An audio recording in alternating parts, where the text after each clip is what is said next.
যারা ঘরে থাকেন, রান্না করেন, পরিবারের সব কিছুর পিছনে নিজেকে বিলিয়ে দেন, তাদের মর্যাদা দিতে শিখুন।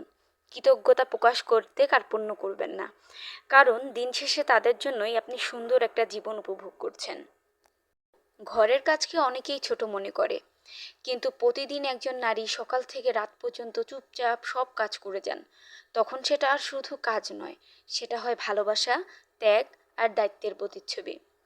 তারা অফিসে যায় না ঠিকই, কিন্তু প্রতিদিন এমন সব কাজ করেন যার কোনো বেতন নেই, না আছে ছুটি, না আছে কৃতজ্ঞতা। তবুও তারা হাসি খুশি মুখে সব কিছু করেন, শুধুমাত্র পরিবারকে সুখী রাখার আশায়। একটা সুন্দর ঘর শুধুমাত্র একজন নারীর কাজকর্মকেই নির্দেশ করে না, তার সংসারের প্রতি ভালোবাসা এবং আপনাদের প্রতি ভালোবাসাও প্রকাশ করে। এই যে আপনি অফিস থেকে ফিরে রেডি করা খাবার পাচ্ছেন, পরিষ্কার কাপড় পাচ্ছেন, এগুলো কিন্তু আপনা আপনি হয়ে ওঠেনি। এগুলোর পিছনেও কারো পরিশ্রম আছে, সেটার মূল্য দিতে শিখুন।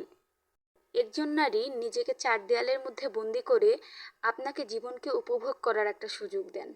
আর আপনারা দিন শেষে যদি তাদের প্রতি কৃতজ্ঞতাই প্রকাশ না করেন, তাহলে তাদের সাথে কি সঠিক বিচারটা করা হয়? সম্ভব হলে তাদের কাজে সহযোগিতা করুন, তাদের পাশে থাকুন, তাদের একটা মানসিক সাপোর্ট দেন। তাদের এমনভাবে কথা বলবেন না যাতে তারা কষ্ট পায়, তাদের ধন্যবাদ দিতে শিখুন।